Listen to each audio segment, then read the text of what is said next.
Penting bagi kita untuk mengenal suara Tuhan. Itu sebabnya kita perlu bayar harga untuk memahami suara Tuhan dengan cara banyak mendengar firman Tuhan, banyak membaca firman Tuhan, banyak merenung firman Tuhan, banyak mempelajari firman Tuhan, banyak menghafal firman Tuhan. Sebab Roma 10:17, jadi iman timbul dari pendengaran dan pendengaran akan firman Kristus.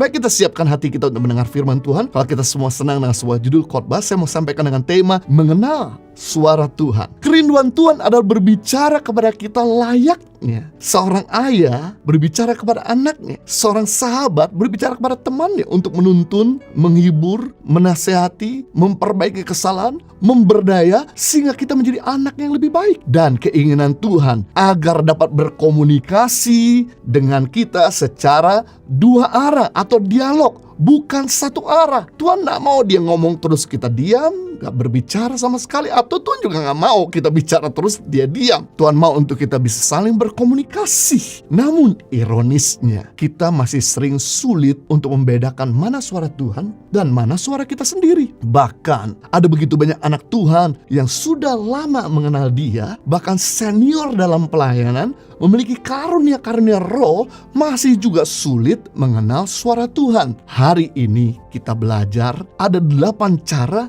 bagaimana kita mengenal suara Tuhan agar kita semakin tajam memahami cara Tuhan berbicara kepada kita. Yang pertama, cara kita mengenal suara Tuhan melalui firman Tuhan. Apakah sesuai dengan firman Tuhan yang tertulis? Karena firman Tuhan adalah satu-satu sarana terbaik Tuhan berbicara kepada kita. Bahkan semua sarana lainnya harus diuji melalui firman Tuhan. Bahkan suara Tuhan tidak pernah keluar dari firman-Nya. Kenapa? Karena firman-Nya adalah Tuhan sendiri. Firman-Nya adalah isi hati Tuhan sendiri. Firman-Nya adalah suara Tuhan sesungguhnya. Firman Tuhan merupakan standar atau konfirmasi yang kuat cara Tuhan berbicara kepada kita. Suatu kali ketika ada seseorang bermimpi, kemudian bertanya sama saya dan berkata, "Pak Jojo, tolong doakan supaya saya bisa mengerti mimpi yang saya dapatkan dari Tuhan ini. Apa betul atau tidak?"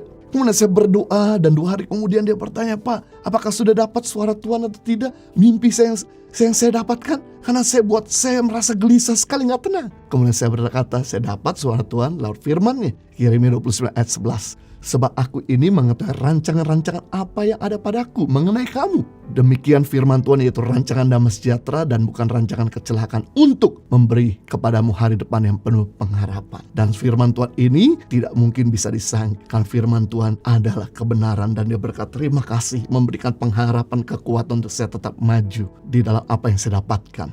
Penting bagi kita untuk mengenal suara Tuhan. Itu sebabnya kita perlu bayar harga untuk memahami suara Tuhan dengan cara banyak mendengar firman Tuhan, banyak membaca firman Tuhan, banyak merenung firman Tuhan, banyak mempelajari firman Tuhan, banyak menghafal firman Tuhan. Sebab Roma 10:17, jadi iman timbul dari pendengaran dan pendengaran akan firman Kristus. Berarti iman tidak akan pernah keluar. Firman Tuhan atau suara Tuhan tidak akan pernah muncul kalau kita gak pernah rajin-rajin mendepositkannya.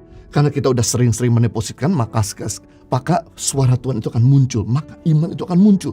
Berarti semakin sering kita menimbun firman, maka semakin sering firman itu timbul. Semakin sering menimbun, semakin sering timbul. Semakin sering kita mendepositkan firman di dalam hati kita, semakin sering kita mendapatkan pewahyuan dari Tuhan. Semakin sering kita menyimpan firman di dalam hati kita, maka semakin jelas suaranya yang kita dengar. Sebaliknya, semakin jarang kita membaca firman, maka semakin jarang kita mengenali suaranya. Semakin jarang kita mendengar firman, maka semakin sulit kita mendengar suaranya. Semakin jarang kita merenungkan firman Tuhan, semakin sulit kita mengerti suaranya. Karena suara Tuhan tidak pernah lepas dari firman-Nya. 2 Timotius pasal 3 ayat 16 dalam bahasa Indonesia masa kini dituliskan, "Semua yang tertulis dalam Alkitab diilhamkan oleh Allah dan berguna untuk mengajarkan yang benar, untuk menegur dan membetulkan yang salah, dan untuk mengajar manusia supaya hidup menurut kemauan Allah." Wow, semua tulisan dalam Alkitab adalah ilham atau suara Tuhan yang berguna mengajarkan kebenaran. Artinya suara Tuhan dalam Alkitab 100% kebenaran, tidak bisa terbantahkan. Dan yang menarik, firman Tuhan untuk menegur kita juga. Firman Tuhan juga bisa menasihati kita, menyempurnakan seseorang. Goal dari firman Tuhan, goal dari suara Tuhan yang disampaikan kepada kita untuk menjadikan kita seperti Kristus. Orang yang bergaul dengan firman pasti hatinya lembut untuk diberitahu, tidak keras hati untuk berubah. Dan yang menarik, firman Tuhan yang kita pelajari atau yang kita dengar untuk membetulkan yang salah. Artinya firman Tuhan mengupgrade, bukan mengintimidasi. Firman Tuhan itu buahnya bukan bikin kita down, tapi justru bikin kita bangkit untuk memperbaiki kelakuan kita. Dan yang luar biasa, firman Tuhan itu mengajarkan manusia supaya hidup menurut kemauan Tuhan. Firman Tuhan mengajarkan kita untuk bisa mengerti maksud-maksud Tuhan. Jadi, kalau kita sampai hari ini masih belum mengerti maksud Tuhan, suara Tuhan gampang dan rajin-rajinlah bergaul sama firman Tuhan. Maka dia pasti akan bicara dengan jelas kepada kita.